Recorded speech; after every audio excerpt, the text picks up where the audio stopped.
Good morning. Good morning.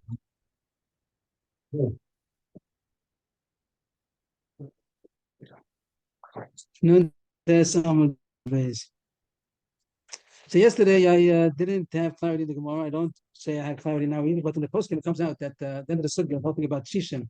So in Allah passed my Chizkiah, there were three opinions over there about Saw, the Shishim Saw, Takab, the Shishim Takab, Telach, the Shishim Klachim, which means no matter what it is, you multiply it by 60 to get the size of the field that you would estimate how much it was worth with or without, and then you pay for how much it.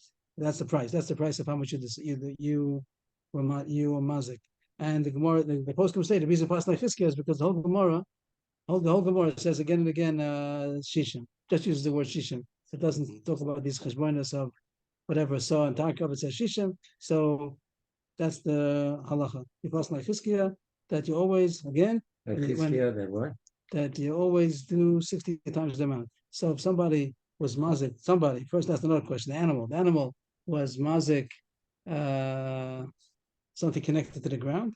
So in order to assess the price of how much it costs, you talk about how much it is agav karka, how much karka, 60 times the amount of what he was mazik, and that's the price of how much that amount of field would have been worth with the produce without the produce, and that's the price. And now you're going to pay whatever you mazik.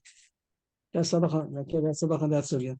As far as kash gufna, machlokes pishon we possible you deduct how much he gained by the loss, like the case of the Gemara, right? Sorry, we're talking about the tree that was uprooted. And it's all cases were about eating fruit or also the example also a tree that was cut down. Also going to be an example. You go with the kaka, how much the kaka was depreciated because of the lack of the tree. And kash gufna means if you take into consideration in the price how much he gained by the loss, that the example given that someone caused a miscarriage, but now he doesn't have to pay for the yaledet. He doesn't have to pay for a midwife. So you deduct that gain. So that's a machlokes. That's a machlokes. Why not? Kash gufna no. We didn't know yesterday. More that preventative isn't worth anything. Like the shomer, he chased off the lion. Mavriach Hari is not. You can't demand money from Mavriach Hari, but here you want to charge me for how much I was mazik. You want to charge me for how much I was mazik. So take into consideration. I don't want to have all the expenses that you would have had. Is that different? Mavriach Hari, I can't charge you money for preventing a damage being done to you. But here you would have. I'm not sure. Maybe it is connected, or maybe I'm just not getting to the depth of it. So that's machlokes pishon what you pass like. And the machlokes in the Gemara was this tour of doing 60 times, not a tour, this leniency, cheshboning 60 times the amount. Does it apply only to mamon mazik when your property damage, your animal damage? Does it apply to other mazik also? So he passed them, yes, even other mazik also, even if man damaged property also by taking the produce or somehow cutting down a tree. Also, the cheshbon is with 60 times the amount. So up to the Testament, 60 times because it's relevant to how big a field it is. That's what the Gemara saying, that you get a leniency that you don't reckon how much it would have been this thing alone, but 60 times the amount just to get the going price. That would be the price. And then you pay according to how much you are mazik, but it is a leniency on the mazik. And as there's a custom will be with the acher to learn out that you reckon it agav asada acher. On the Testament base, second wide line. Get rid of it. Damn it. So this was the Mishnah that Tana Kamma, the Mishnah in the Mishnah before. So the Tana Kamma didn't differentiate between Peres Gemur and not Peres Gemur, even if it's ready to go, fully ripe. Also, the Rabbanan say you make the cheshbon agav the karka, not the Peres alone, how much it would be in the market, but the karka, how much it's worth with or without. But Shimon said once it's Peres Gemurim, so then you look at the Peres as if they've already been detached, and the Gemara is going to call it other places Omed Ligzos Kigozos Domi, and that's what the Gemara is going to say now. Do you pass like that? My timer, where does Rav Shimon get that Peres Gemurim is different? The answer is Hadam Rachmanu Be B'Steyachim Lamisham Al this whole Russia that you get the leniency of reckoning their price according to the rest of the field. That's only when it has some connection to the field, like the case is that he damaged the field. That's why the pasuk describes the nezek that he damaged the field. But here, that it's not looked upon as a field. It's looked upon as if it's already been told. So you don't get the leniency. Of course, if somebody would have eaten if the animal would have eaten a basket of pears, of course you don't do cheshbonos how much it would have been worth with the field. It's already detached. So this is also as if he ate detached pears, so then you don't get the leniency. And now the Gemara goes in. Who do you paskin like? Amar Rav Huna. Rav Yirmiyah Barabba. Don Rav Meir. This is parentheses. It's an extra credit over here. Done Rav Meir. I have to have the word Rav. I can't put in parentheses. We need Rav. Rav Paskin like Rav Shimon. The kiss of what the Gemara wants to say is that Rav Paskin like Rav Shimon. We get some extra credit also that he was put this in parentheses. Plus like Rav Shimon. But we get extra credit that he also Paskin in another case also like Rav Meir. Usually when Rav Shimon against Rav Yehuda, Rav Shimon against that, Rav Shimon don't pass like him. The halacha is Rav Yossi against Rav Shimon, you pass like Rav Yossi. Rav Yehuda against Rav. But and Rav Meir also. Rav Meir and Rav Shimon, both of them, we don't pass like them so often. We weren't Erevin. But here it says that the Rav did paskin in a certain place like Rav Meir and a certain place like Rav Shimon. And what we really need is also that he paskins like Rav Shimon and our halacha. That's like a halacha l'maisa. We hold pairs gemurim. You don't do it out of the kaka. You look at it by itself. That's all the Gemara wants. But it also brings down that Rav also paskin in one case like Rav Meir. Then Rav Meir, Britannia. Kasav l'misha v'lo chasmalo, yesheni v'chasmalo, if the ksuba, so Rav Meir. A wife has a ksuba, that husband owes her ksuba. I mean, even when they're married, but there's a lien on the fields that he has that they're meshubah to the ksuba, and he's not allowed to sell them. He's not allowed to sell the fields that she has a shibud on. Here the case was that he wanted to sell a field, and he asked her to be about there and to what would be the word, to affirm, to let it go. Is there a word to affirm it? So that she should forego her right to stop it, and she didn't agree. She didn't agree, but then he sold it to somebody else, and she did agree. Usually she could say, that's one more line.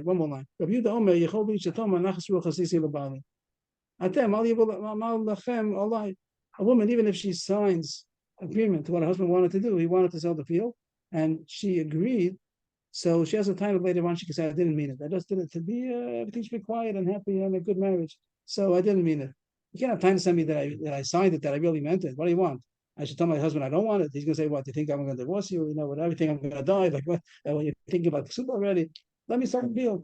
So that's an excuse that a woman has, that she didn't mean it even if she signed it. But here it looks fishy because the first time she did stand up and say, no, I don't let you to send it. Then second time she did. I mean, that she's serious.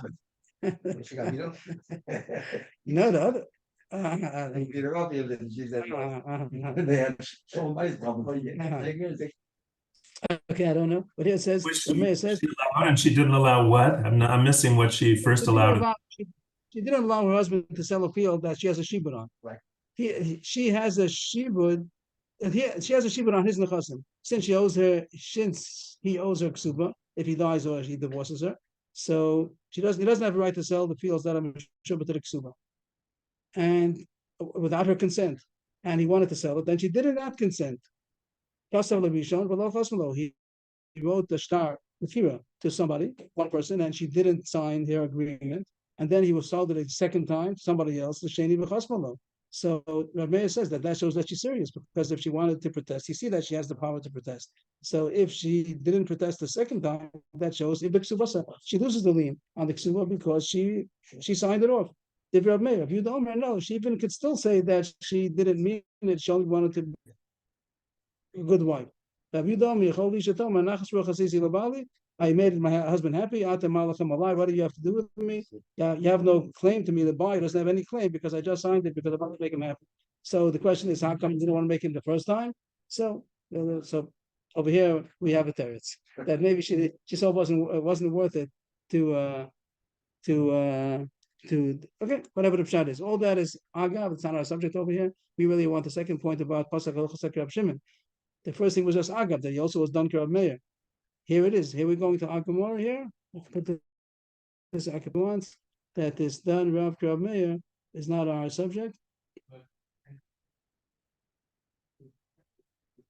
Plus, the Gochsak Rab Shimon is our Mishnah. Yadit Rab Shimon Omer, Achla Perish Gemurim, Shalom Perish Gemurim, Imsasam, Sasaim. If the fruit that the animal ate was already fully ripe and it doesn't need the karka anymore, so then you don't make this leniency of doing it out of the karka, then whatever she ate, you have to pay for whatever it was. Sasaim. And there's our Mishnah, and Rab Pas like Rab Shimon. It's a chiddush to pass like Rab Shimon against Rabbanan, but here he did, and that's how we paskin that even if it's Perish, if it is Perish Gemurim, so then there's no leniency. Everything's good. We go on. Now we're going into the sugya of Eish. We did already Shor, Karen Shen Virega. We did more. And now comes Clyde. Yes. That's unusual, right? Yeah. So here goes the sugya of Eish. A couple of mishnayos that I now about Eish. Hamagdish b'sof lechaveiro shelo b'shus.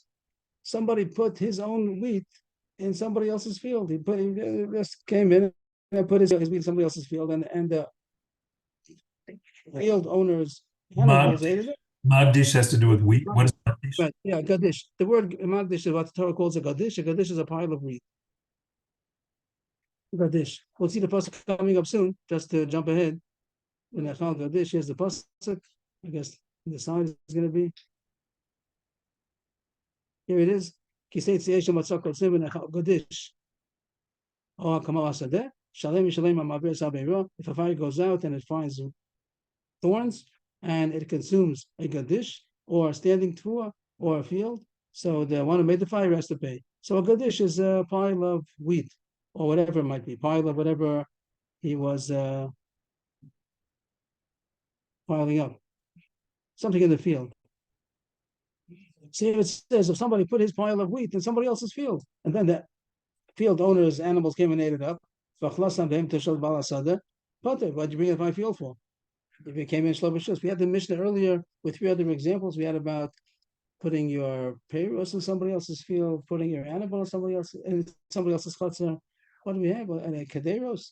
A Mishnah had 3 cases, and all of them the question was over there that if he, of course, if he comes in Shlomo B'Shus, of course, he's going to be high if any damage that he does, and the Baal Chotzer, Baal Abayis, Baal Asada is going to be potter. What you come into my Rishus for? But the question when it was B'Shus, he says, yes, please come in. So what does that mean? Does it mean please come in and I'm going to watch it, or please come in at your own risk? That was a machlokas over there. And our Mishnah seems to be mamish the same case, and it says yes, when Huska ben Balagadish Chayiv, if the animals got damaged because of the Gadish that the person bought in Shalom B'Shus, so of course he's Chayiv, Balagadish Chayiv. You made it born in my field. You made it, so of course Chayiv. We had a question over there if the animal ate it, they got a stomachache. That was a question if he has a time that your animal ate it. So he says, of course my animal ate it because he came into sales machlokas. But that's not a subject over here. If he had Rishus to come in, so then the owner of the field is chayiv because he has to watch it also. Which over there was a machlokes. Rabbanan said when he says come in, it means come in and I'll watch. Half. Why altogether? Half when he has fakis maybe, but we don't have fakis. We have 2 opinions. Yeah, but the question is, what is his intention to So, invite him in? So the Rabbanan say this is what his intention is. Where it says this is what his intention is, and no fakis. Nice guy. I said, please join us. Come in. But not having a look at the entire situation and coming with each That's the other. question. What does the person mean when he says come in? We came out that the people in our class said when someone comes in, he's going to say, I have no cries. He want because that's the normal. It might be that right away you want to, because maybe you think I have a cries. So I wanted to have no cries. But if you don't say, so there is a big side to say that I'm going to watch it. Remember your guitar? Okay, yeah. Okay, so Baruch Hashem, nothing happened, But when you come at, and things happen, a store going on, someone's going to come in, and I'm so a little surprised when I how say, quick you was to let me. you don't know. Chaim David, a big they came in. Okay, but anyway, that's the question. When a person says come in, doesn't mean they also I'm going to watch your stuff also. So here it says, so the Mishnah says that when you say come in, it means I'm going to watch it. But before it was a machlokes, because over there in the Mishnah before, Rebbe said no, that when you come in, it just means you come in at your own risk. You may put it down, but if it gets eaten up, don't come to me with kindness. So that was the machlokes over there in our Mishnah. That's the focus on this Mishnah that says chayiv. It's not the local Rebbe. So right away, that's the Gemara points out that our Mishnah seems to be against Rebbe. Dika Rebbe Amar. Actually, Kabbalah Balabai is Lishmor. The Balabai is not chayv only if he says so, that I'm going to watch it also. You may come in, but I'm not going to watch it. And our Mishnah seems to say that when he says come in, he means I come in and I'll watch it. Here it's talking about a shomer gronos. Natar means to watch, like Neture Karta, right? It means like the watchers of the city. What? Guardian, right? Guardian. Yeah, good. Natar Teina, No tzer, Oh. teina. It's probably, but it's Aramaic. It's Aramaic, right? Any word in the Torah that not nintes resh means to guard. It's probably Aramaic. Probably Aramaic. The word the Torah character is also Aramaic. The character is okay. So Beidori means a gorin. The guardian, the guard of the silo. That means that's his job. You come into a place where that's what he does for everybody. He gets paid for it usually. Whatever it is, he's the shomer.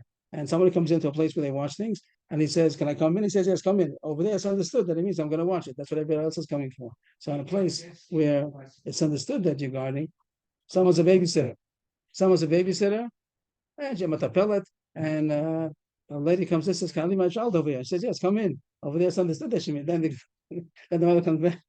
I didn't say I didn't say. That's what a babysitter is. That's understood that she's a shomer. So when you say come in, yes, you may come in. That means I'll watch the baby. Since when he comes and he says come in and put your wheat, you mean to say come in and I'll watch it because that's the stam. So even Rebbe would be asking that if that's the stam, that's understood that even if he didn't say so, it means I'm going to watch it. Okay. Now we go more in. Yes, Rabbi. I said fire. I made a mistake. The fire is here. We didn't start about fire. So Gaddish. I made a mistake. This nothing to do with the Gaddish. Lev Yaakov, I brought down the pasuk of Gaddish just to show the word Gaddish, but it's nothing to do with a fire. From here on starts the Mishnah about fires. We have shore, or now we have fire. Yes, please. I'm with you. Okay. Now we start about fire. Very what would you call it? Not, I can't say misleading, but very. The pasuk says "V'shalach es biro." These words means to sense as animal, and here it's like a play on words. It doesn't mean that. A bear means a fire. It's counterintuitive. Counterintuitive. Why use them? And why did Mishnah wrote it in such a way? It could have said "Hashalech Hasaish." It uses the word that the pasuk when it talks about be'era, it says they say Eish and what's up. It does use the word be'era to mean a fire, but it doesn't say the word shalech. The pasuk doesn't talk about shalech as a fire. But that's what the Mishnah does mean. Then the Mishnah sent means somebody sent a fire. Why does he use such a term that's so close to being misleading? It seems like it would be more like Masar. Masar, right? Which word? I'm not following. Masar. Masar. Mem Masar gave it over. Sam. Mem Samach Reish, that he gave it over. Yeah. The point is, it could be that he sent it. It could be sending also. It does seem like Shaul is saying that it was intentional. The reason they wrote it. There's strong winds.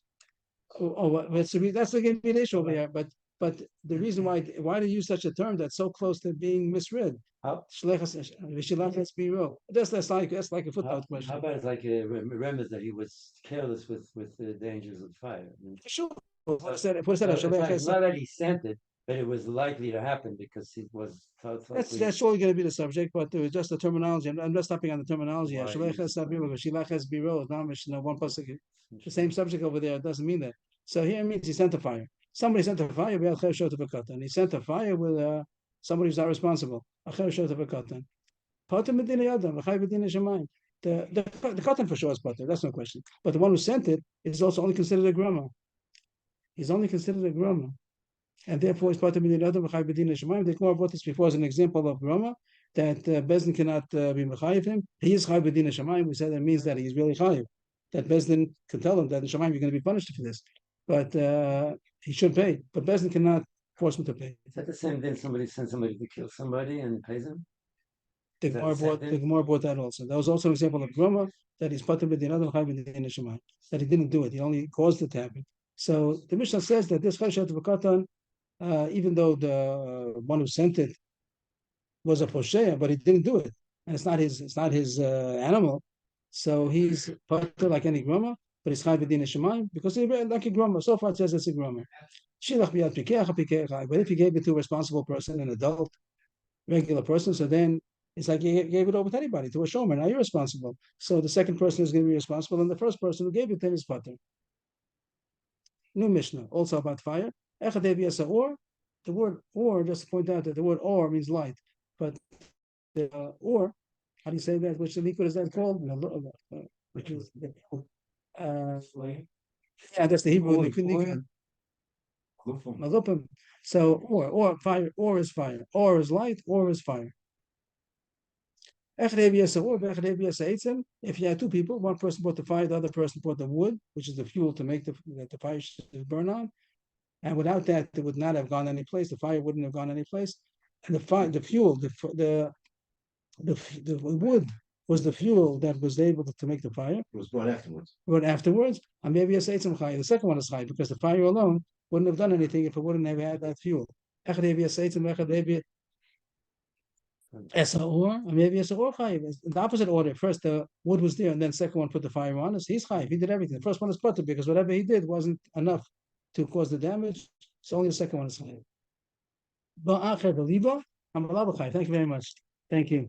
If a third one came, and he was the one who bellowed the fire, and even if you had the wood and the flame, it still wouldn't have stayed, it wouldn't have maintained the fire. You had to bellow it, and he was the one who bellowed it. The word malabeh is going to mean to bellow, so he's chayiv. And the first two are pater because it wouldn't have done anything. But if, even if you had fire and a wood and a bellowing, but it would not yet have maintained, and the wind is what maintained it, bellowed it to become a maintained fire, then everyone's butter because it wasn't them, it was the ruach. But that's one of the reasons that a person who makes a fire is responsible for his fire because of the wind. That's adult to come. You're Right. saying it's not. So that's a very nice kasha, I think. And that's the claim. I was asking at the beginning of the Masechta spoke that every fire is the Koach HaMurubbo that has outside force that is involved, that is necessary in order for it to travel, and that you're responsible for. You can't say I'm just a groma. You can say I made a fire in my rishus, so then the wind came, a regular wind. The ruach would say a regular wind came and it made it travel.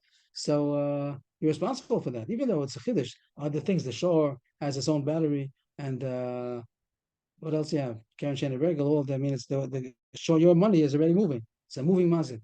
A bor is a chiddush that nizik comes to the mazik. That's something else, and the eish is a chiddush of kol chachamur both that is outside force that makes it move. And you're chayiv for that. And here it says that the ruach you're not chayiv. So that's a big kasha. I think it's a big kasha. So I'll try to say a pashup pshat, even though it might not be Allah, I don't know. But we'll try to say a pshat. Tosha says don't say this pshat. Tosha says don't say. Well, I'm going to say Tosha says it's not true. But just for simplicity, I would suggest it, and then one day we'll get to the Tosha to say why it's not true. That there's a difference between making the fire to be a fire and then the traveling aspect. The Gemara that Chaim David brought down that was just to make it travel, but it was a mazik. You made the whole mazik. You made a full maintained fire. You're saying travel. I don't know what word you're saying. Travel that it moves. That it moves. Oh, TRAVEL. That it travels. The fact that it moved. So for the moving aspect, for that, even though it's a wind, it wasn't me, it was the wind. If it's a ruch mitzuya, if it's a regular wind, I have to take that into consideration, and I'm responsible for the fire that I made that can be moved by a wind. But if if I need the wind in order to make it into a fire, so you put them. And that's going to be our sugya about libui, that the liba, the bellowing of the fire, if it wasn't you, if you had a bellows over there, you're the one who's bellowing or whatever you need in order to make it to be a maintained fire. I'm using the word maintained. If anybody has a better word, I'd appreciate it. But that it should be a fire. So if you didn't make the fire, the wind made the fire, even though it's a ruach mitzvah, even though it's regular wind, and you know that it's probably going to happen, but you didn't do it, then it's called like a grama.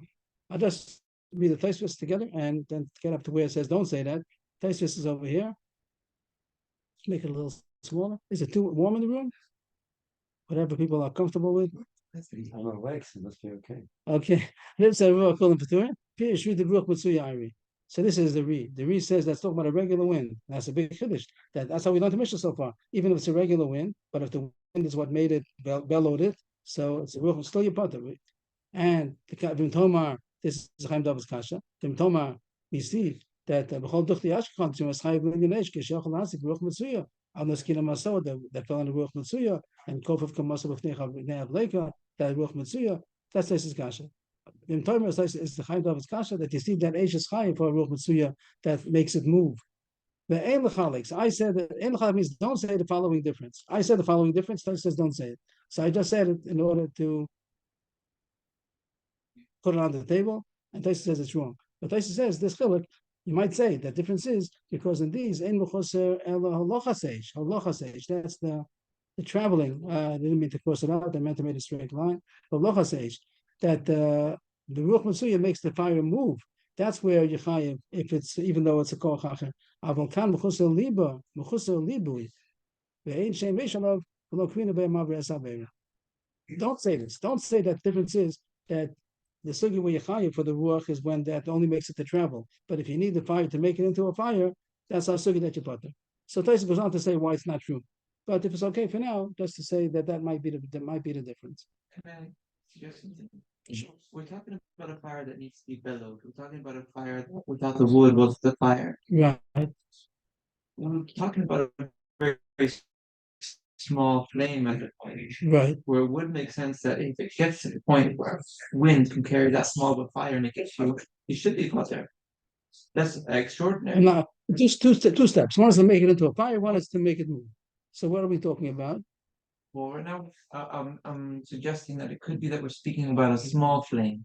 Not that we're talking about large wind or small, but when you're talking about that small of a flame, where the person's tired because he brought the wood, therefore making the flame bigger, or the person who put the flame set the wood on fire, and that seems to be a little bit separate of the point I'm making. And if we're talking about a type of fire that someone adding wood to would be chayev, then that small of a fire that wind would pick up. Wind would pick up to make it move. To make it, so that was saying that and make it grow. So that's the question. There's a growing means growing in a way that would it be maintained? Would it be a fire? I think that's maybe a better word, but maintained. That it would be a stable fire. So that's the subject that we could talk about. That the wind is an outside factor. I didn't do it. Only the one who made it to be a maintained fire. The subject about if it is a maintained fire already, and now you just need the wind to travel to make it travel. That's another subject that you're chayiv. How are you saying? You're saying the same or different? How are you saying? I'm saying. Are you talking about the wind that's making the wording here? Why is it why is it that the wind would? Why they put it? Because you the added wood to the fire and it's higher. You want to know how did it travel? Yeah, right there. Right. How did that travel? It traveled. Adding a wood to it. No, you needed the wood in order to make it a maintained fire. The wind made it move. That you're chayiv for. If you made a fire stable enough to be maintained, and now a normal wind can make it travel, you're responsible for that. So we're putting the responsibility on whoever's maintaining the fire. Right. That's what I was trying to say. Okay, got it. And therefore, if the wind is the one that maintained the fire, so then nobody did it over here. Not the one who brought the fire or the wood, or they even bellowed it a little bit. It's the wind that made it a maintained fire, and no one's chayiv for that. That was the wind. Even though you find that you are responsible for the wind that made it travel, that's because it's already a fire. But if you needed the wind in order to make it a maintained fire, you're not chayiv for that because I didn't do it. It sounds like this is maybe even embers or something. The fire's out. There was It's no not gonna. wood. Yeah, it doesn't seem like there's any active fire that's going to be damaging.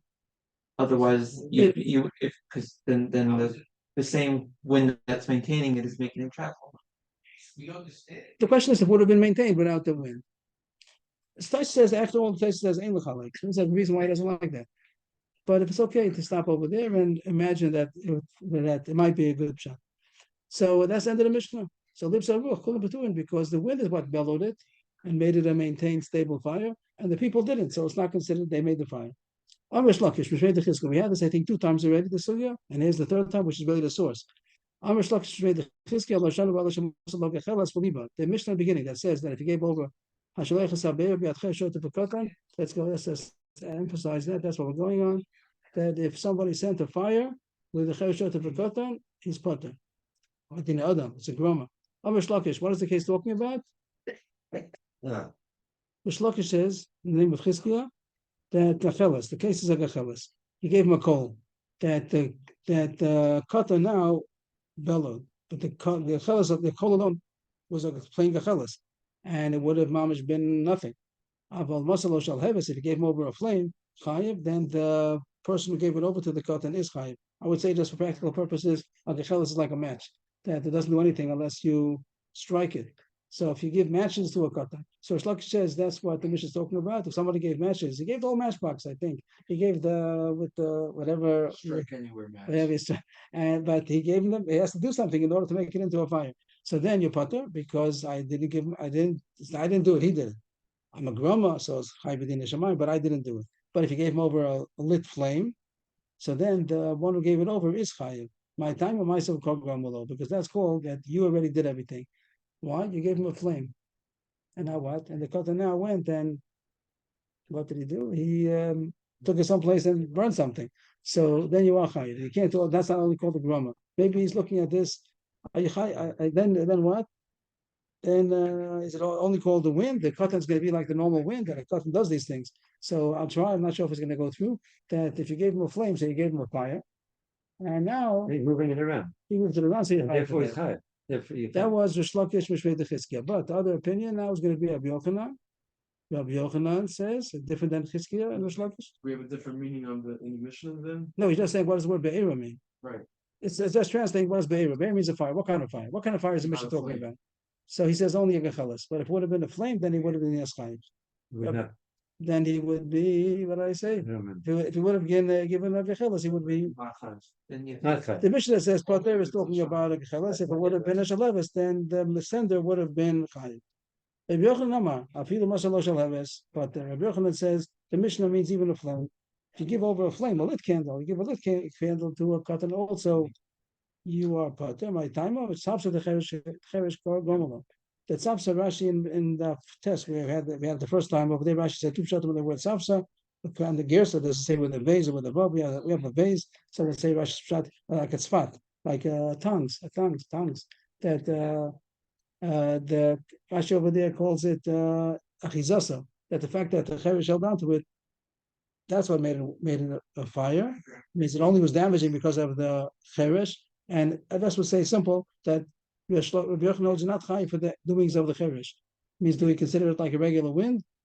I don't know, but that I'm not the worst to say because Rish Lakish seem to say you're not high for the doings of the Cheresh. Even if Sorry, what word did you say? Tzaba is tongues? tongues, right? Yeah, right. Like flyers. T-O-N-G-S? Thongs, right. Tzvat. How do you say it's tzvat? Tweezers kind of thing. Oh, yeah. So Tongue is the right word. It's a tool. okay, so the Rashi and Rav says that according to this gear, so the pshat is that the cheresh that held on to it is what caused the fire, so therefore I'm potter. Rabbi Yochanan holds you're not chai for the doings of the cheresh. Rish Lakish says you are chai for the doings of the cheresh, maybe because he calls it like a ruach mitzuya, I'm not sure.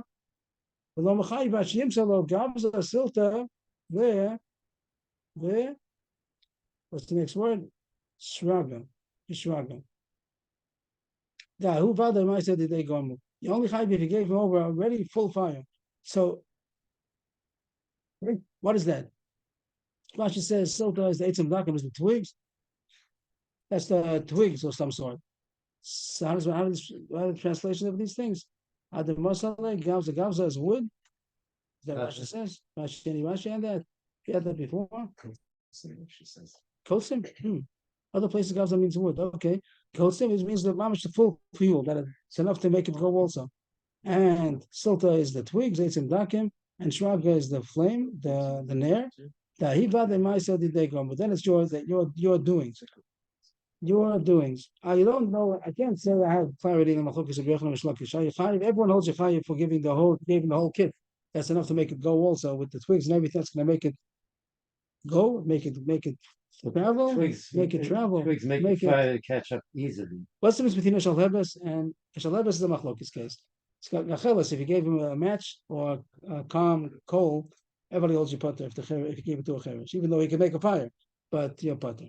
And everybody holds the silta shraga, gavza silta v'shraga, everyone knows that Yechayev because Ma'aser Didei Gom was all attributed to the man, even though the katan is the one who moved it around. Everyone holds it Yechayev over there. The machlokes says by Shal Hebes that you gave him a flame. That Rish Lakish holds in the words of the Gemara over here. It says Ma'asav Gormulo. The same thing that words over here, Ma'asav Gormulo. Rish Lakish says by Shal Hebes also is Ma'asav Gormulo. And that's to point out in the Aftes there's a different gersa. These words over here that it says, I'm the same Gemara over there, but there has different words. Here it says Myself Kagomalo, Naftesit says Boria Zeka, that is surely going to happen. Boria Zeka means it's Mazuman, it's ready to happen. So if you gave him Shalheves, a flame, Yechayiv according to Rishlokish, and Rabbi Yochanan is Mekel and says Shalheves is also Potter, even though it's ready to go. The Cherish is the one who took it. And the only Chayiv if you gave him the whole kit, that makes it movable also, maybe, I'm not sure if that's the right word, that he gave me even the twigs and the is the difference between giving a flame and the twigs and the coat sim and everything. What's that? What's the difference? I can't say I understand. Flame still needs the coat sim. What do you, yeah, in order to catch on to something. But the coat sim, that's the coat sim is going to take it already to the field. It's going to be the travel, whatever makes it travel also. The coat sim has to be the thing that makes it into. Giving it everything together or just the coat sim? Just the coat sim on its own is not. No, right. Coat sim is not right. That's the way the gobs are still to the shraga. The shraga is the flame. The shraga is the nair. Shraga is the flame, is the shalheves. Plus also the twigs and the wood. What is the It seems like he's walking around with the capability to make a fire that contains. Well, beforehand, it's a maintained flame, let's say, as opposed to it's a flame. it's It's a maintained candle, a flame. candle. He's got his candle, no big deal. What's Now he's got his candle with, let's say, kerosene, or in this case, thorns. The slightest touch, I mean, if you've ever lit in thorns, Then- it goes then up it- and he'll throw it from fear of fire, or whatever it is. It does seem like That's called that you actually made a fire. you're But the flame is not enough. Mhm. But either way, that I see where there's a maflok because it's still in potential. Right, Right. I didn't give him thorns on Yes, fire he and has to walking say around with the torch. ingredients. He has to do something. Mhm. There is still grandma involved. Right, but he's only got two hands, so Right, he's, so I think it's gonna meet up with each other somewhere along the line. And he's a kid, he's scared, fire, fire, understands. he's just gonna, grab all kinds of things and he's gonna burn. So that's the machlokus, and that's the end of the machlokus over here. It is a big chiddush. We pass like Rish Lakish against Rabbi Yochanan. Always pass like Yochanan against Rish Lakish. Just one of the big exceptions. We pass like Rish Lakish that shall have a chayiv. So if you give a child a flame, the sender is chayiv. If you gave him matches, then you're potter, and that's also a chiddush. But if you gave him a flame, so you're chayiv, even though you didn't give him the whole kit. But we're ruled by Rish Lakish, who said by dormant fire or matches, that's something that's not lit. Then you potter. But if you gave him with A the flame, you gave him a flame. oh, just a flame. Flame. Forget about with the kid or not. Right, that was the machlokas. Rabbi Yochanan is makel and says you potter by giving him a flame. Only if you gave him the whole kit. And Rish Lakish holds that you, in the name of Chizkiel, that you chayiv even just giving him the flame. And that's by the kata.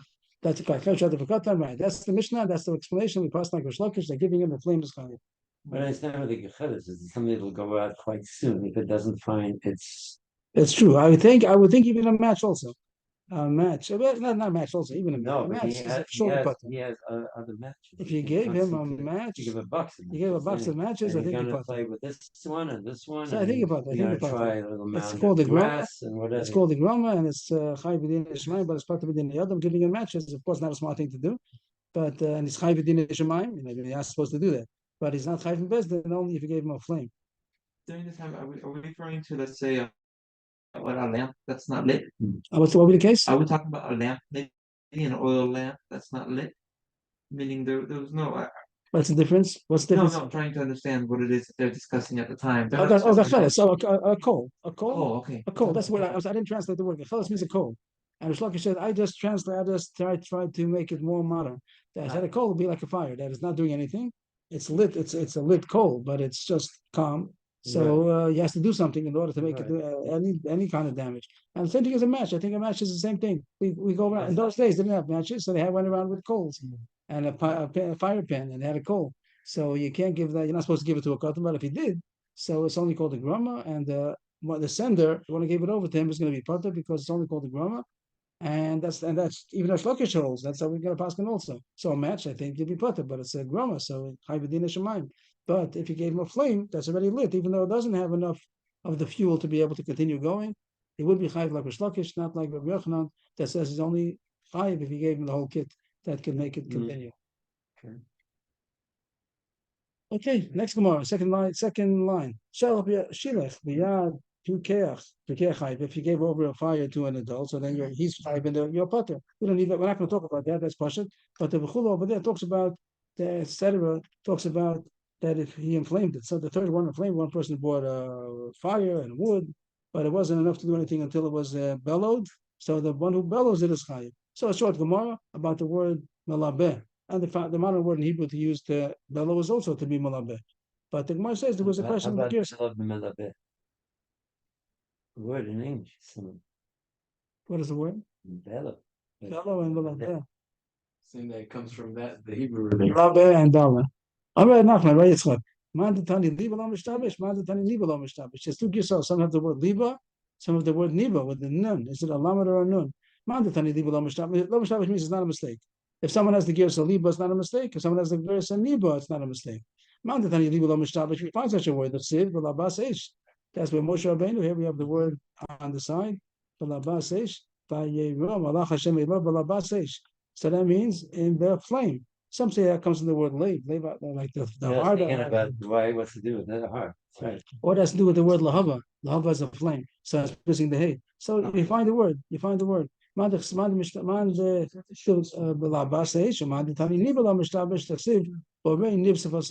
find the word also something that Gemara says could be the pshat of the Mishnah, the word nun. So that usually they translate it means one who creates the talking of the lips. But the Gemara understands that the word nib means the wind, the breath of the lips. It means it's talking about speech, but the pasuk calls it the breath of the lips. Rashi says that's what the Gemara understands that it means ruach. The ruach yotze. Niba kishadam medaber menaneh esfasa veruach yotze. So that's what the word nib is going to mean. The speech and the breath of his mouth. So maybe that's going to be the way the Mishnah chose to express bellowing of fire, the breath, because niba. So either gear says acceptable. Next point. Lips are ruach kulam peturin. So we talked about in the Mishnah that if the wind is the one that bellowed it to make it a stable fire, so everyone's putter because the wind was utilized and that wasn't the person didn't do it. And you have Chaim David's Kasha with Taisus in Lachalik that will meanwhile go with that in making the fire, a Korach Acher is not going to make you chayiv. Only if you do it. But if the wind, even though it's Ruach Mitzuya, even if it's a Ruach Mitzuya, maybe you're putter because you didn't make the fire. Don't take it too seriously because Taisus says in Lachalik. But just for this first what do you call it? Kriya Rishona, like the first reading. The first reading of the Gemara will take this pshat, and Taisa says it's wrong.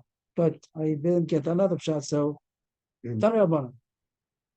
Lips are ruach. What if it was a joint effort of the man and the wind? If it would have been him, he's chayiv. If it would have been the wind, he's pater. What if it was both of them? If it only would have, if his wind, if his bellowing alone would have made it a stable flame, stable fire, even without the wind, happened to be wind over there also. But if it would have been a stable fire with his bellowing alone, even without the fire, so he's chayiv.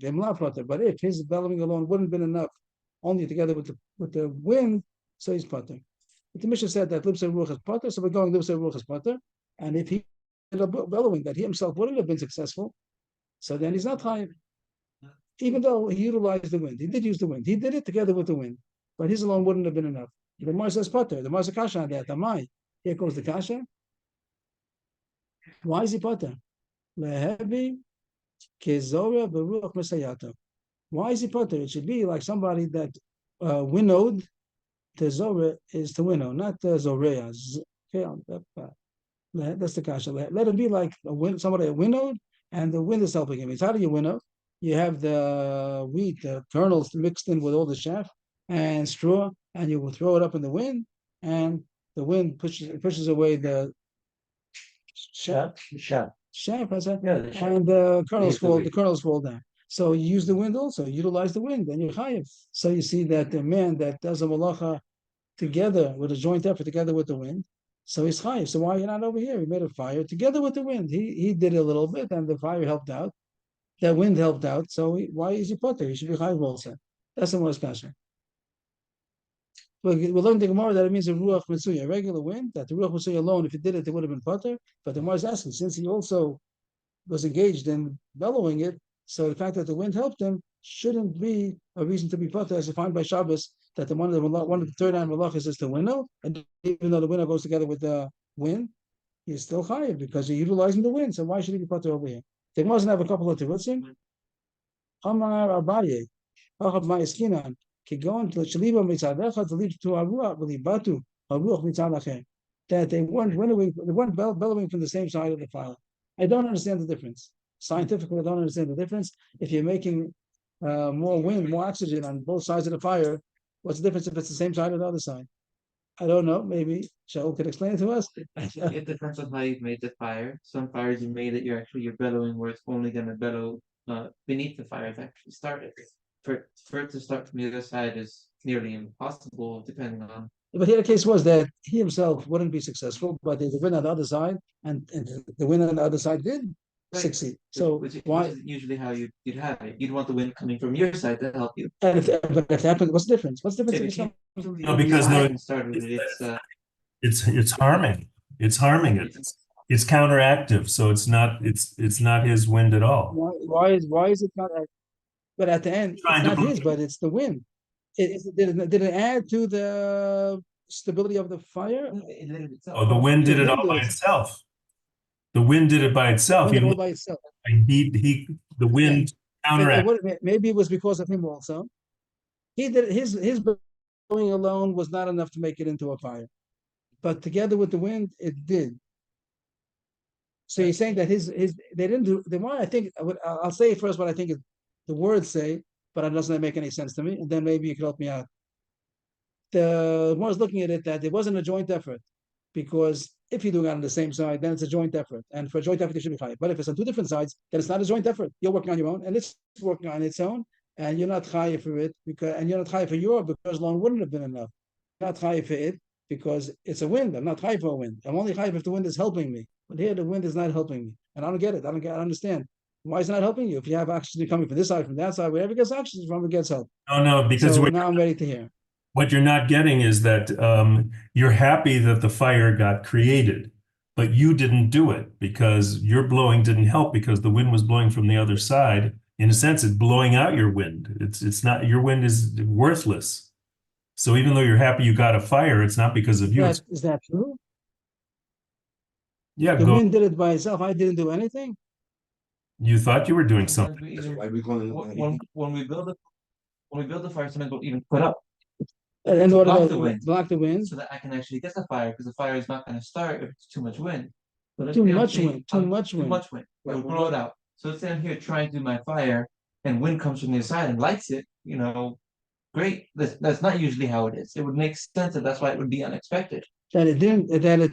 He's saying that the Maisa. I think that Lev Yaakov is also saying whatever the longest is going to be.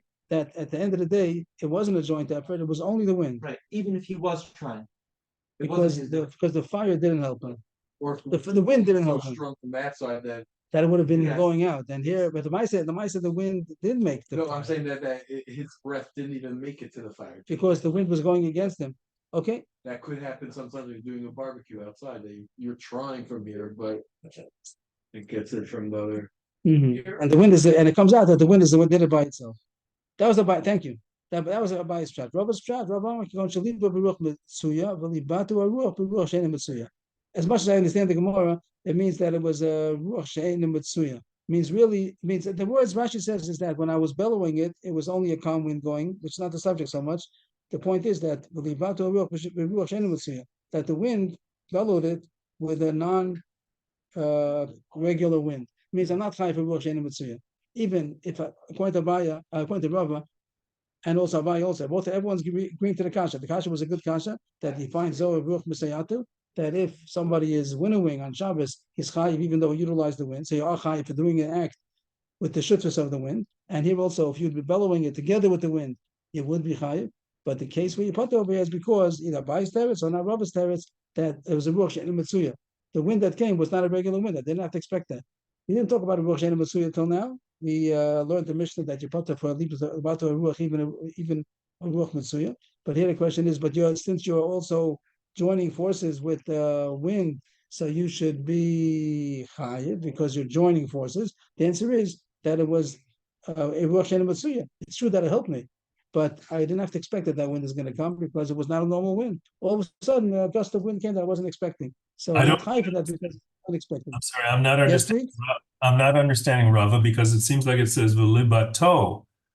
Isn't it the wind from him that's not expected? No, liba two, not libato, liba two. Ruach, that the ruach was malabe it.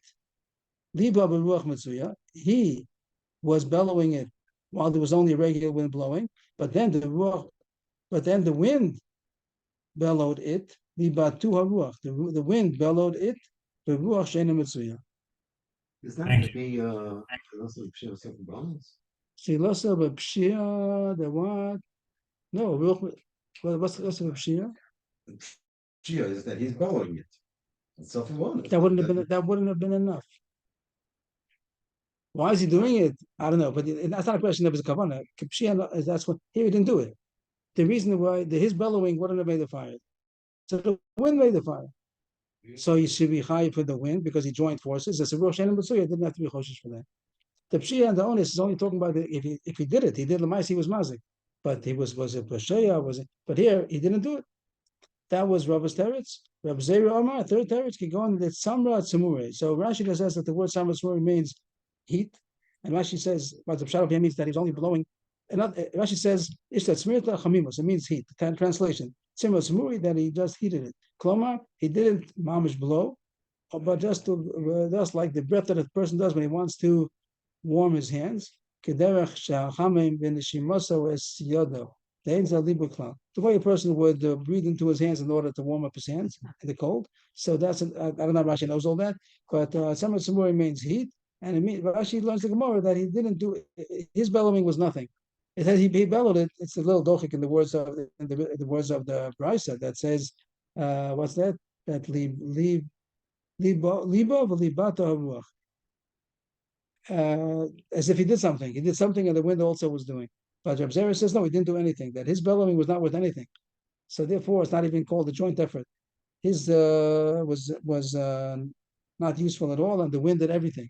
If the wind did everything, it's back to the mission again, that if the wind did it, he's potter. Even if it would be a Ruach Mitzuya, according to Abshad. It sounds like Reb Zera saying that his bellowing was just a small. It was so small. It was so small that it wouldn't have caused damage. It was the wind that came. And it didn't, and it's not called anything. If it would have been the both of them together, so then the Gemara is going to Tichai. Everybody's agreeing to the Kasha.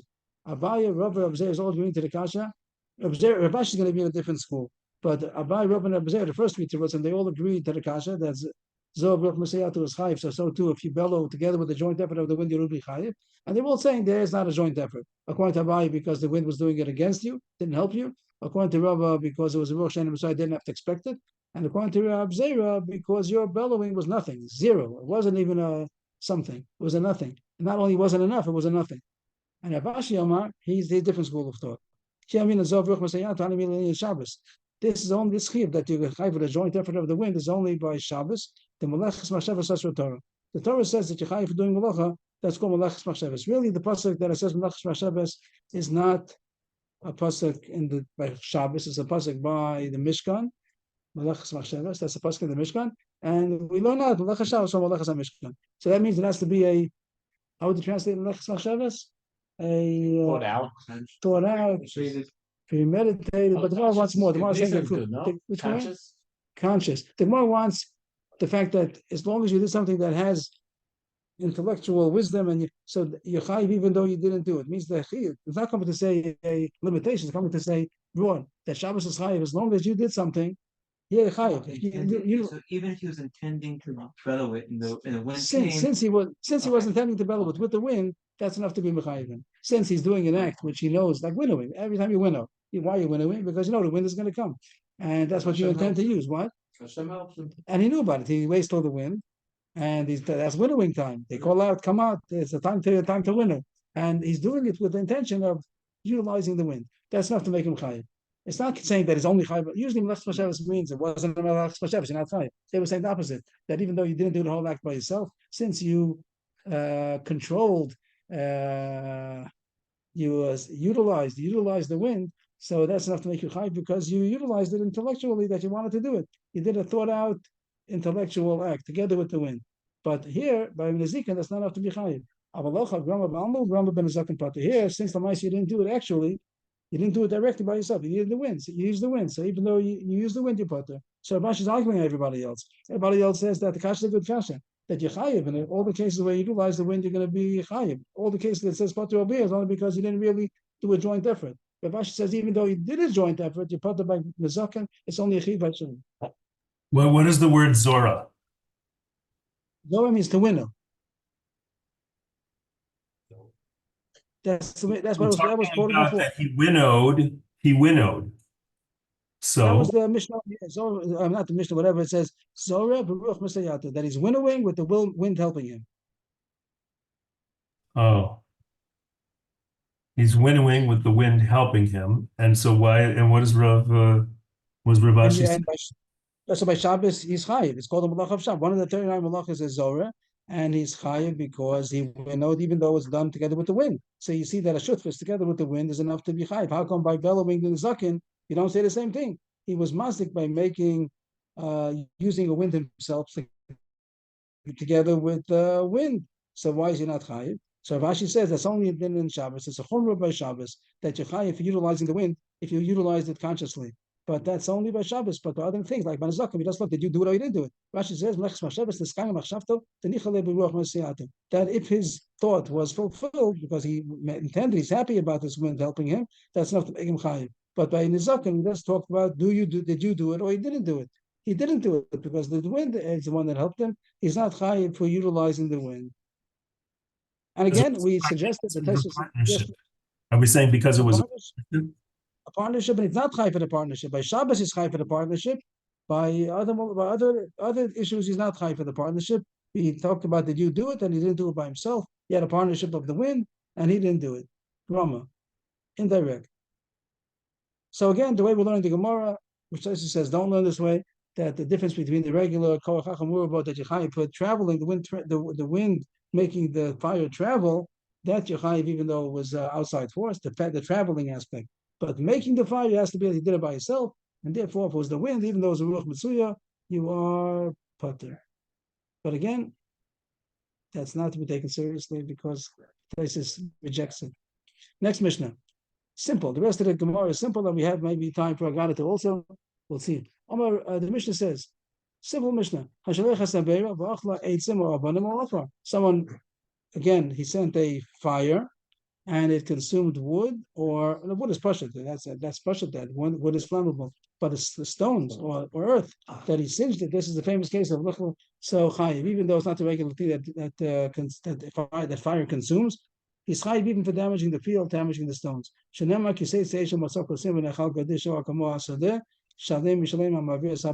all that is a pasuk. All that's the pasuk that it says the same thing on the side of the page, and it says over there some drasha that's going to tell us that he's also chayiv for the stones, and we're going to guess that the Gemara is going to say that the pasuk is this there. That's going to be the part of the pasuk that's going to say that it consumed the field.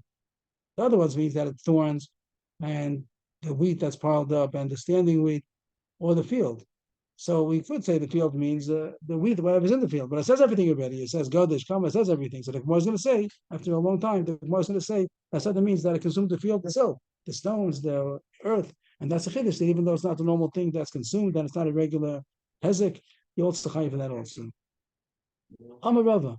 So Rava goes on to the pasuk and wants to know why it says so many examples. It says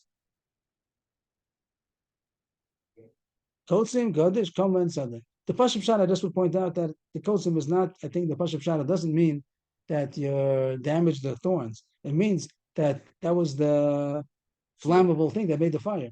That the fire goes out and it found thorns. Not that it consumed the thorns. It found the thorns. What does it mean? That made it into a big fire. And then the Mela, what? What's a kotzim? And then it consumed the Gadish or the Kamma, the Sada. So it says 3 victims. But the Gemara is going to learn that the kotzim was also a victim. And you're chayiv for destroying somebody else's kotzim. And the Gemara wants to know why does it have to say all these 4? Amar Rava, Lamdi the Kas Rachmana, kotzim, Gadish, Kamma, Sada. Why does it say all 4 examples of things that were unnecessary? That you chayiv for burning somebody else's thorns. I might think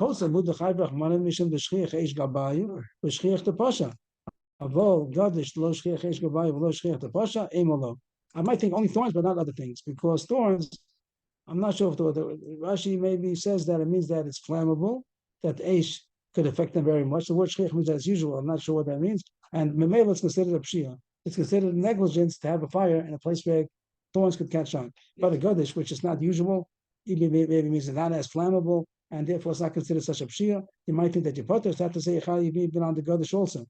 That's why you have to say Gadish. So say only Gadish, don't say thorns, and that'll be a couple homer. First white line. Because Rahman the Gadish, Avamein the Gadish Chayiv Rahman Mishum Dehefsed Rubo. I will call some Dehefsed Muah, Deimalo. You might think that only because a Gadish, the wheat, is a big loss, but thorns is not such a big loss. Maybe the Torah wasn't behind you on a small loss, so I have to say both of them. So say, has to say Gadish, has to say Kolson. Why does it say Kama? Kama Lamali? That's a part drush already. Not Kama Bagoli, I've called to learn out that the only Chayiv on fire, your fire, for something which was open, obvious, not hidden. And that's the famous halacha that Eish is potter on Tamon, that if the fire consumed something which was not uncovered, it was like a wallet inside the haystack, you can be potter for that because it was covered. So that's you learn out from, because kama means that it's open. Kama is standing wheat, and from there it's a drasha to learn out that only things that are similar, that it's obvious, open, but not if it's covered up. But Rabbi argues on that. Well, Rabbi argues and says that he doesn't know this drasha. He says that Eish is chayiv on Talmud. He doesn't have this drasha. What does he do with the word kama? The Rabbi is called bali kama to say that you chayiv on anything which is standing. Rashi says that it means animals or trees, anything else, not after what it says here. Taisa says that it after trees, whatever the point, but just for other things also, not after things that it says. It's anything which is standing, and it means don't take only the things that it says in the pasuk, anything else also. Taisa says mechuber, things that are not only thing, not you might think only things that are detached. This tells you even things that are attached. Gadish is detached. It's already the two after was already cut down. But tells you even if it's connected to the ground. That's just Shabbat Yishalmi. Or the Rabbanan, the Rabbos called Bali Kama Manalu. So this Russian about the they used up the word Koma already. Now Kulume O Kama. They have the extra word of the O. There's an extra word over there to tell you anything, even if it's Mukobra. Rabbi Yuda Omi Bar Lechalik. Rabbi Yuda says you can't use the word O. It has to tell you Lechalik, which means you might say only Chayiv if you damaged all of these things. We had a similar idea, sure, or same kind of Gemara. You might think only Chayiv if both of them happen. Then has to say the word O to say Chayiv either one, either or. How do Rabbanan know the Chalik if they use the word O already? It says two things. It says O Kamma, O Asadeh. There's another O that says already. That would have been enough to tell us that each one is Chayiv, even if you didn't do all of them. Rabbi Yehuda, it has two O's. No, he's not impressed. Either the Kasser Rachmana O Kamma, Kasser O Asadeh. We're not. That's all. That it's okay for the person to use for stylistic reasons. It's a lot of repeat the word O, even though it's not if any drasha. We could just for convenience, we could put this in parentheses. That was a side thing about how's Abuda going to deal with all this. But so far we hold that the Pater and Talmud and the word Kama is to tell you even that Talmud is Pater. What did we do so far? We had Kama and Gadish and Kama. And now the remaining question is Sadalamali. This is really the point we wanted to get to the whole time. The Ramisha says Yechayiv for stones and earth. Sadalamali Lasui Lichcha Nira V'Sichsachav. That even for the word Lichcha, stinging, both of them, I don't know, stinging, even the plowed field, that now became, you have to plow it again after it was burnt on the top layer, and Sichsachav, that it singed the stones, even though it's not the regular way that fire damages, but you also hide for that also, and that's Pshat Mishnah. That's the source of our Mishnah. Yeah, we're back to the Mishnah. This was the source of Oasadeh. That's meant to underline it. Oasadeh, that's the source to say that it's high for the stones and the earth also. Question. That's the biggest chiddush. Even for singeing the stones and the earth. So why does it have to say anything else? Once he said that, he said everything. Tzricha, the kasav, Rahman Asada, but man, Masha Basada in. He wouldn't have made such a fancy drush. He would have said anything inside the field. He wouldn't have talked about the field. It's only after everything else that it says Kama and Gadish. Now what does Sada mean? It's going to be Mabra, even the field itself, the earth.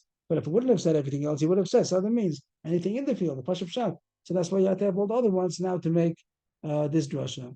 And now get a little Agavita. I'm Reb Shimon ben Achmed. Yes, I want to say it now. I'm Reb Shimon Achmed. I'm Reb Yonasan. Ain't Pranis Bal Olam Ela B'Zman Shevasham Ba'Olam. Suffering comes to the world only because there are wicked in the world, evil people. But when it starts coming, it doesn't come to the Risham, it comes to the Tzaddikim, and it comes to them first. Why is that? I don't know. That the Peronius comes to the world because of the Risham, but it comes to the Tzaddikim first. Why is that? I don't know. Shenama, he says They were Maicha? Doesn't say that. Yeah, that's the Shabbos, but it doesn't say that over here. I don't think so. It doesn't say it. Shenema, this based on this pasuk. If you say Sage and what's it called sin? The fire comes out and it finds the thorns. The thorns is the Rishon. The fire is the punishment, and the kosim is the Rishon. The thorns are the Rishon. So how come the fire comes out? Because of the kosim. When does the fire come out? When there are Rishon that are available, whatever the word is. But because after that it says that the Gaddish is the good, that's the Tvua, that's the Tzaddikim. But you might say it's okay, so it says first the Kotzim, then the Gaddish. How does the Gemara get to say that the Gaddish is first? If it would have said that would mean it's going in order. But Nechal means was already consumed. So that means that the Pasuk is saying that the Gaddish was consumed first. Of course, it's a Russia, and that doesn't have in the Pasuk Pshat, you don't say that. It means that you said that it found the thorns, and that's why it became a fire. And the car caught on fire, and it was able to travel, and it consumed these three things. But the Gemara said that Benechal Gaddish was before the Matzah Kotzim. So why is that? That's a big question now. I don't know. If the Gemara is going to continue now, we'll stop here. It's already late, I guess. All right, I didn't get this. So that the Gaddish was already consumed. Are we still talking about Tzaddikim? Yes, that the Tzaddikim got consumed before the Rishon did. Okay. Maybe we should continue. I didn't see this yet, but I see it's the same subject. Take out the two dots. Tani Rav Yosef. Tomorrow's going to be a lot of Agadata.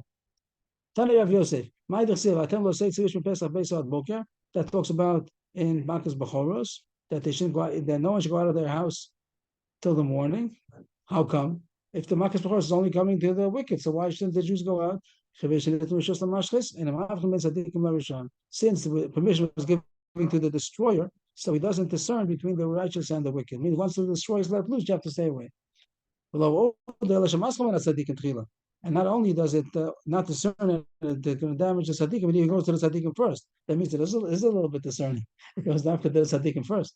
Shenamar doesn't mean our pasuk; it means different pasuk.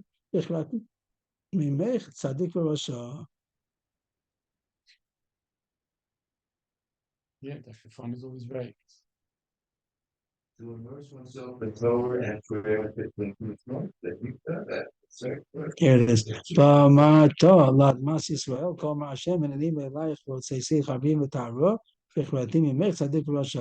Hashem says that I'm going to take out my sword from its sheath and I'm going to cut out from you tzaddik v'rasha. So it says tzaddik first. You might see the Pashut is that even the tzaddik like the Rasha, but it does say tzaddik first. So that's what the Gemara says, that the Prani starts with the tzaddikim first. Where was that? Maybe. Yecheskel 21:8.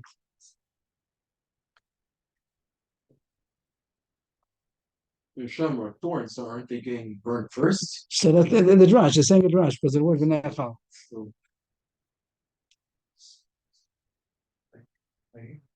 actually, learn also during Magif, and they're supposed to stay inside because the Machmos is out. Right.